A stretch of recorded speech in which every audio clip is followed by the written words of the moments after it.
Okay, so this is for the next 2 weeks of classes, and we're starting to actually learn routines. So during the stretch, you can have a quick conversation with the students and explain to them that their stretch combination is actually the end of their routine. And after they do their cat stretch, they're going to do a beautiful finishing pose, and they can choose what they want their pose to be. We're going to give you a few ideas. One idea is you can come up like a bright, shining sun, and then hold that pose for your grown-ups. Or if you want, you can go into your cat stretch and come up like a rolling wave and then pose right there for your grown-ups. Or if you want, you can come up from your cat stretch like a gust of wind, just like that. Or you can go home today and make up whatever way you want to come up from your cat stretch, as long as it's a beautiful pose for your parents. After the stretch, they're going to do the back and front circuit. In the back of the room, the main station is their part of their beam routine. That's where the coach should primarily be. And in the front of the room, their floor routine. Usually I want coaches to be quickly checking all the stations, but for the routines, we probably want to just focus on that. So let's go to the back of the room. And you can tell the students as well that when they're doing routines, the coach might not have quite as much time to help them with the other stations, and they should just try their best. So over here, fun drill, they're going to put the basket over their head. They're going to put their hands inside of the basket. So you're going to put your head and arms through the basket, so it's right behind you, just like that, and they can try to do a pullover from here. And then from there, they can try to do a forward roll out. Nice, and then they can wiggle out of the basket, or they can just try it again. On this station, we're going to do our straddle hang, and then we're going to bring our feet together to pike, and then we're going to lift one leg up all the way to the bar at a time, and that's what we're going to do there. The balance beam, we're going to do the end of our beam routine. So we're going to start at the end of the balance beam facing the wall, and we're going to face me, Malka, and then we're going to pivot to the side, pivot sideways, and walk all the way to the middle of the beam sideways. Then when you get to the middle of the beam, turn it again forward, and you're going to do 2 step leaps. Step leap and step leap. Nice. And then you're going to put your feet together, jump off the beam in a nice safety stop, and salute to the audience. Ta-da! Beautiful.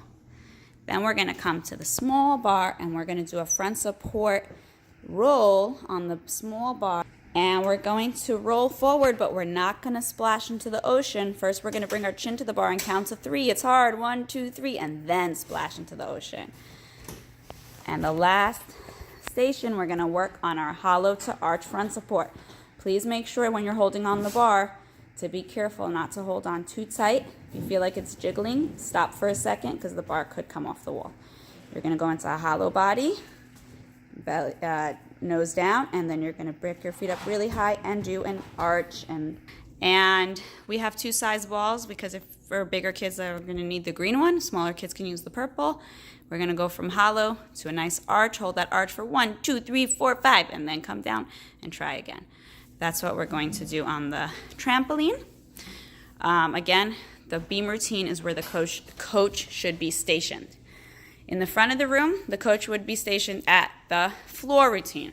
There's still a couple of stations. Not all of them are that easy, but the kids are going to be on it on their own. Over here by the first beam, they're going to do a downward dog.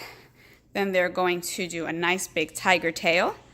And then they need to stand up from the tiger tail and walk on their tippy toes all the way till the end of the beam. That's the small beam. Over here, on the panel mat, they're going to work on their teeter-totters with their arms glued to their ears. So they're going to have 1 foot on the red, 1 foot on the floor, reach for the blue mat, kick, and stretch up. Beautiful.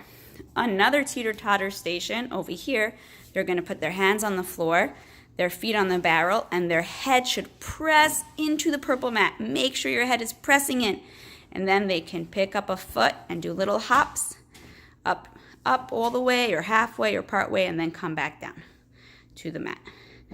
And on the P bars, they're going to work on their heel drive. They're going to do 5 on each side. Hands on the bar, pick up 1 foot high, and hop. and then bring it back down and pick it up again, hop. And after you do 5 on one side, you can do 5 on the other. And last but not least, the last station is a routine with the coach. Make sure someone is always at that station. If you have fewer kids, let them do the routine station twice. So there should always be someone here with a coach. Over here, they're going to do their step, leap down the red line. So they'll step, leap, and step, leap. And then they're going to jump quarter turn to the end of the yellow line. They can start really at the beginning or middle of the red line. And then they're going to lunge handstand or a teeter-totter, lunge teeter-totter.